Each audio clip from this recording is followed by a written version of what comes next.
the Kings of Horror, Crypt production and Humble Studio. And like enjoying audio comments for good listening without my long voice, you can go to our Bandcamp site in the description. Voice Horror, which contains the complete story process. And a horrible hi to all you horror-happy idiots. Welcome now to the Vault of Horror. This is your narrator of nauseating novelettes from Bold Keeper, ready to read another revolting regurgitation from my library of naturals of literature. This Toronto, this choice gem of charnel chatter is aptly entitled Cold War. And to make sure he gets the story straight, me, the Crypt Keeper, is with him. You are the one telling tales. They are always wrong. Relationships aren't about who's right or wrong. Look, do you remember how you felt about each other when you were newly blessed? You don't want to feel the same way you felt your marriage ceremony. Good. Then let go of what you find irritating about each other before it goes too far, which is the kind of advice the young couple in the United States should take. Their friends and lovers' social relationship is clocked between a rock and horrid place. I call this one Cold War. Hei, kjære Grusefan. Du kanskje production og andre serier. Når du gjerne vil noen lydtrenere, inklusive There was biting frost on the lake and the night air which hovered above the last remaining fall flowers, bestowing icy kisses of death upon their shriveling petals. Leaves had long since left the trees, bearing their gnarled trunks to the coming winter winds, uncovering branches that reached skyward, twisted in 7 golden red fingers. There in that garden of gold lay that devastation which the husband Pohl Holt was planning to rob and his wife Marius desperately trying to stop him. Holt, don't be such a canalla. This ain't a good idea and you know it. I don't know what a canalla is, and I don't fucking care. Let's just get back into the car. No can do, princess. Only the bad guys have guns, remember? What could possibly go wrong?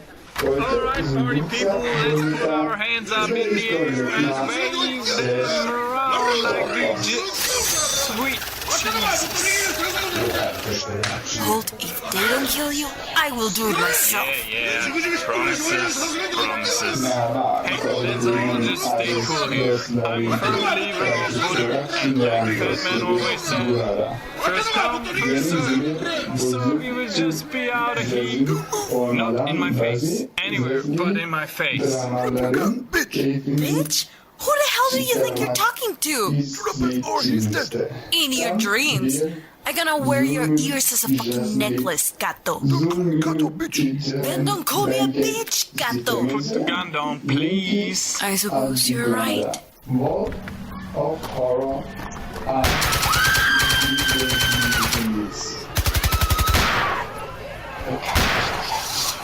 Come on, baby, let's get out of here.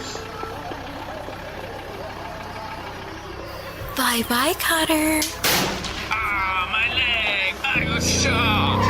What did I tell you?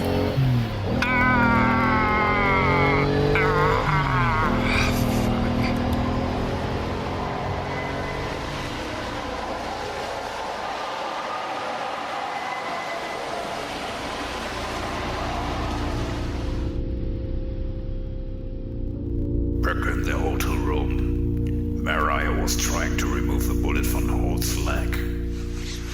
Stay still, I can't find it.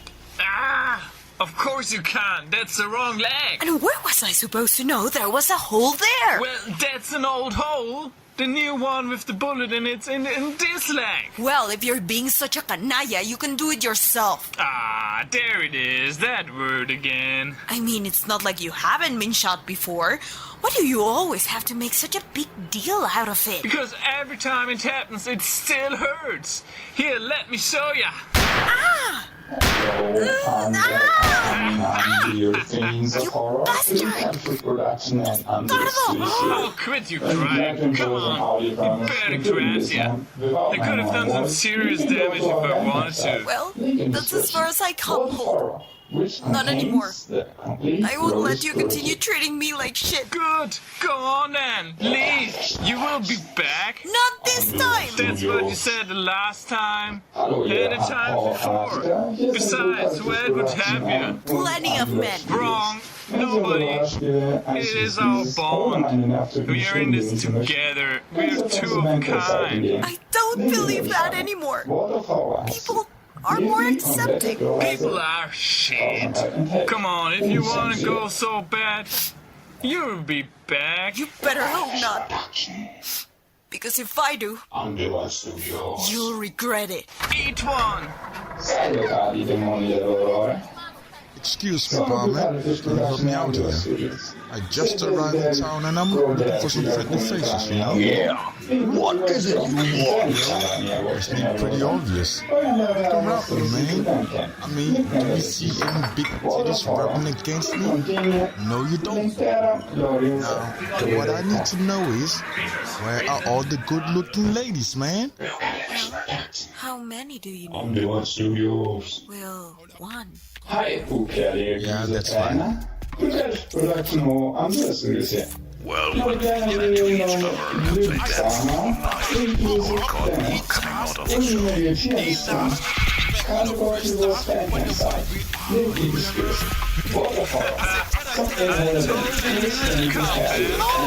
Hello. What the hell have you been doing all day, baby? I think you mean who? Hey!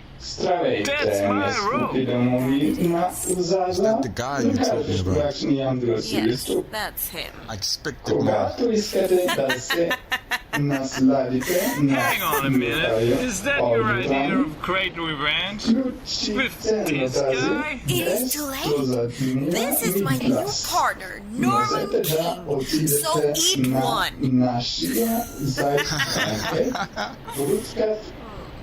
You can't partner with one of them. Jeez, I can't even believe you let him do you. Now take another shot, Mario. You're making me sick. Rest his little prick. Maybe it's time for me to teach you some manners. Norman, no! Norman grabbed Paul Holt's gun by its feet. What was that? Anyway, we belong together. There's nothing you can do about it. Instead went to the loaded automatic in his pocket as the sneering husband approached, his face flushed red with hate and anger at the amused twinkle in Paul's eyes. You couldn't charm her away, King. What a pity. She said there was no use supposing Holt.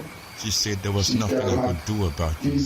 Well, there is. Norman whipped out the gun, pressing the cold black snub-nosed muzzle against Paul Holt's chest. The sneering smile vanished from Paul's face. There's things I can do. I can kill you. Don't be a fool, King. Before you pull that trigger, let me tell you why it won't do you any good. Trying to stall me till someone sees us, Holt. Well, it won't work. Nobody will come in this rotten hotel room. I merely want to tell you about Maria and me and our romance, how it began, everything. But Paul Holt's eyes narrowed. But if you're determined to shoot, go ahead. All right, start talking, Holt, but be quick. Curiosity had gotten the better of Norman. He relaxed a bit as Paul began his story, but he kept the gun muzzle leveled against Paul's chest. It's a strange and frightening story, Norman. It began when I first saw Maria. It was a little more than a year ago. She was surrounded by skeletons and vampires and werewolves. Skeletons? Vampires? What in blazes are you talking about? You see, I'd gone to visit some rich friends in Port-au-Prince, Haiti. They take me to a Halloween masquerade party. Maria was made up as a little sensuous red devil. I came as a scarecrow. I was attracted to her the minute I saw her. No fair, lifting my mask till after midnight. But I've got to see if the face matches the figure. At midnight, Maria unmasked and I unmasked, and we looked at each other and knew. We knew what Antony and Cleopatra and Romeo and Juliet and all the other lovers down through the ages knew. Maria. Paul? I I took her by the hand and pulled her after me through the swirling crowd of merry monsters. She laughed, and it was like tingling. Paul, where are you taking me? Stop! I'm getting you out of here. Before one of these wolves beats me to it. Outside, Maria stopped, shivering. I looked at her and she wasn't laughing anymore. Fear lurked in her eyes. Don't talk about ghouls, Paul. I don't like them. I'm afraid. I took her in my arms and tried to kiss her right then and there, as you just did, Norman. But as for you, she would have none of it. Don't say no, Maria. That's what our lips were made for. Not mine, Paul. Not yet. We don't know each other. I'm Pohl, and you're beautiful. And now that we know each other... If you insist on trying to kiss me, Paul, I'll go back inside and you'll never see me again. So, I didn't try. I could wait, although it wasn't easy. The next evening, I took her to dinner. I tried to hold her hand across the table, but she pulled away before I could touch it. Not even that, Maria. It would start with holding my hand. If you're playing hard to get, Maria, it's working. You're driving me mad. You're impatient, Paul. There are other girls, much easier to kiss girls. Perhaps you better forget about me. I'm not going to forget about you, Maria. I couldn't. I want you. I want you to marry me. There, I've said it. Marry me, Maria. Paul, yes. Yes, I'll marry you. If my mother and father would give us permission, you'll have to ask them. Maria and her parents lived in a large old house outside the footprints. When I went to see them at night, they sat stiffly across the drawing room that must have been furnished in 1880. Their attire fitted the surroundings. I've come to ask for your permission to marry your daughter, Mr. and Mrs. Harman. Indeed. And what precisely are your qualifications, Mr.? My qualifications? I had to control myself to keep a straight face. You'd think I was applying for a position instead of asking to marry their daughter. Why, I have quite a bit of money, sir. A good education, my own business. Fine, Mr. Holt. But more important, be willing to die for my daughter. Even his ideas of gallantry were Victorian. I suppressed my amusement and gave me out so he was looking. I would give my life for Maria, without a moment's hesitation, sir. Ah, then you have our permission, young man. To my surprise, Mr. Harman said we could be married the very next day, so Maria and I were greeted at coldly by a local official. I now pronounce you man and wife. Now you may kiss your bride. Mr. Harman grinned, but Maria permitted me to do no more than brush her cold lips with mine. I blamed it on shyness before her parents. I ached to crush her in my arms. When the official that had married us had gone, Maria turned her face to her father. Mr. Harman took a small silver case from his waistcoat pocket and removed a single white tablet. Give it to him, Father. Here, young man. Swallow this. What is it? It smells funny. Medicinal. Maria looked at me reassuringly and whispered. Swallow it, Paul, darling. It's all right. It's strychnine. Strychnine? What? That's poison. What's the idea? Said you'd die for my daughter. I dropped the deadly lethal tablet and backed off. Maria knelt and picked it up and tried to give it back to me. She pressed her hand in mine. Her flesh was cold as death. You said you'd die for me, Paul, dear. Now No, you've got to. Our marriage can never be consummated unless you're like I am. Like mother and father. Unless you're dead. A clammy chill crept across me like an invisible hand of hoarfrost. Numbly I moved backwards. There was a look of deadly grim determination on the faces of the Harmans as they came slowly up to me. That's why I never let you touch me or kiss me, Pohl. You have felt my dead flesh. Take the pill so you can become one of us. I love you. I want to. No! I screamed and broke for the door. Zombies! I've married into a family of zombies! The door was locked, the key gone.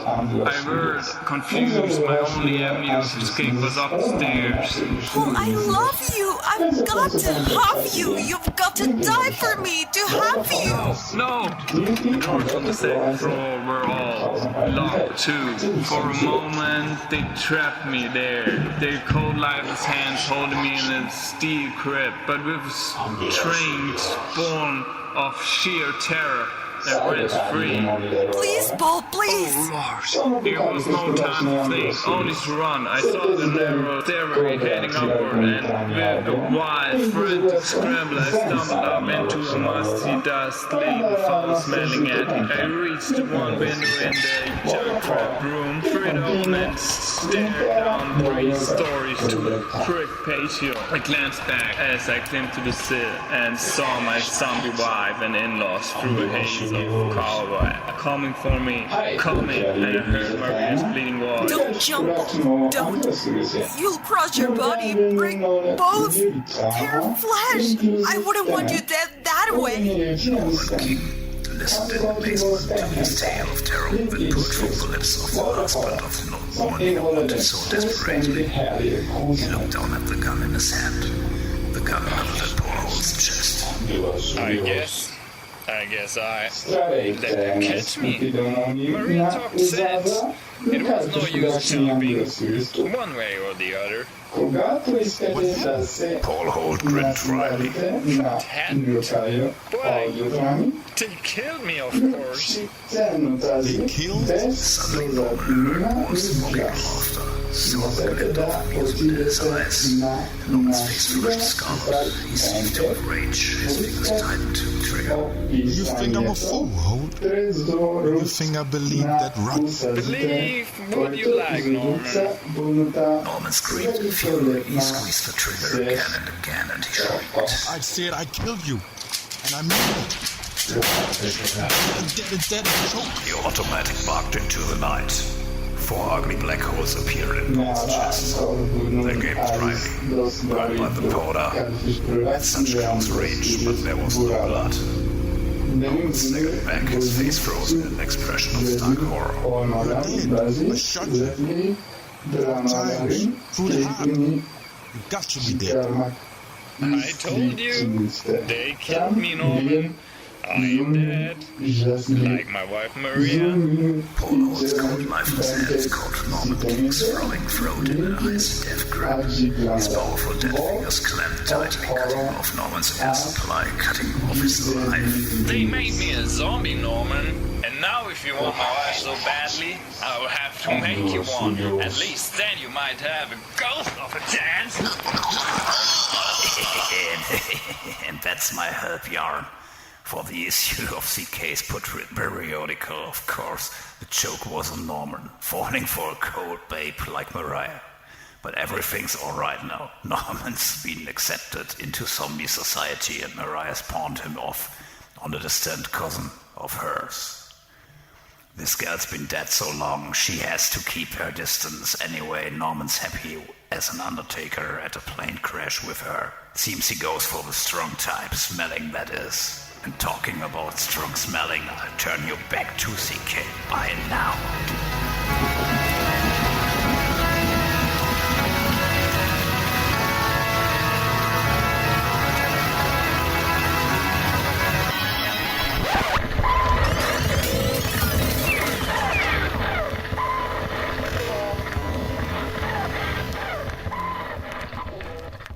Now that the vault keep shopkeeper left, let me tell me how the story really ended.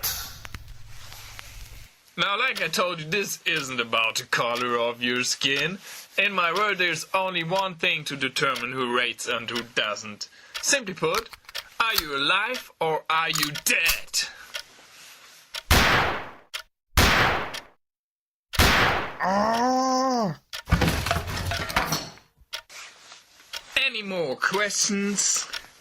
Bastardo! Oh, I hate it when you do that. I thought we agreed after Kadjo no more humans. Then stop treating me like shit. I am tired, Holt. I want out. There is no way out. Face up to it. We belong together. You want to tell me why? Because we are zombies. Dead right. The Walking Dead, whatever you want to call us. We're no longer part of the world out there. The living can't be trusted. Neither can the dead.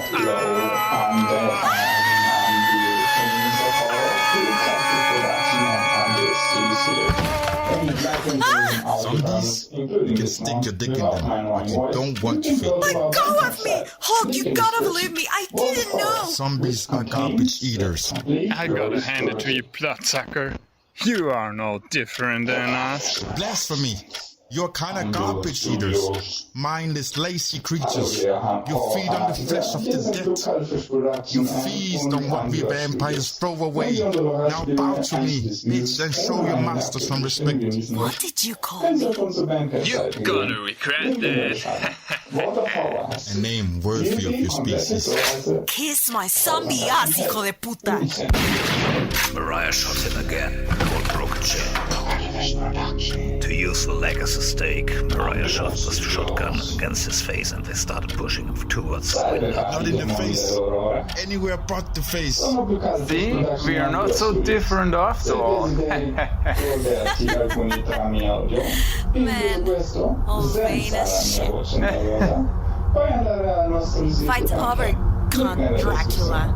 You can walk away in peace or in pieces. Zombies, how about flying? Out we go. Shoot the bed. Hej, okärlige grisefärger.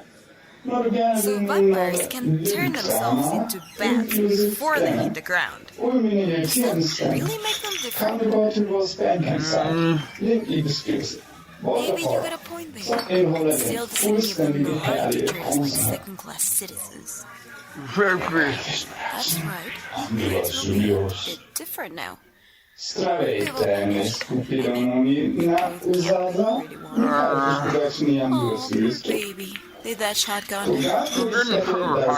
Here, you're welcome.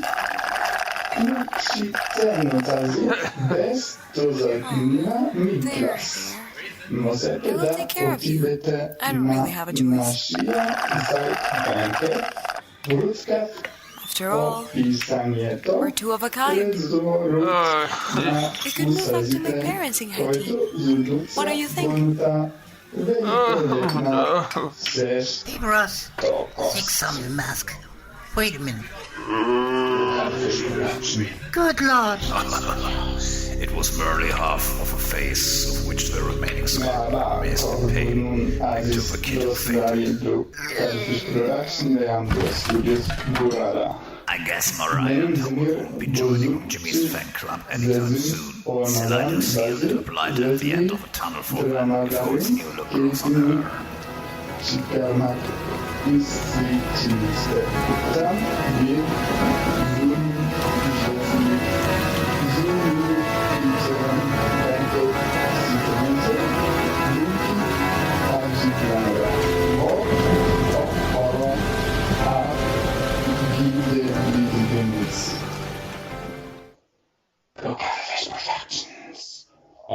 Studios.